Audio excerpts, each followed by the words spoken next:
Siamo in Costa Rica, nella parte centrale del paese, nell'area protetta di Talamanca.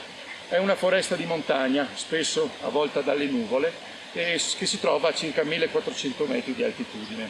Il clima è molto gradevole, anche se siamo in un paese tropicale, adesso ci saranno circa 22 gradi e sono le 2 del pomeriggio. Abbiamo appena individuato un gruppo di bruchi su questa pianta che appartiene al gruppo delle Heliconie o delle Marantacee.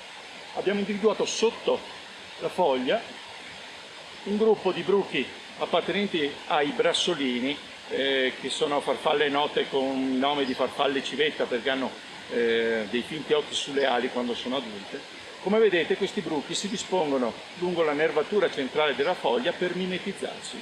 Durante il giorno infatti è difficile individuarle, mentre durante la notte, quando nessuno le può vedere aiutate dal buio, tornano sul bordo della foglia per nutrirsi di questa specie.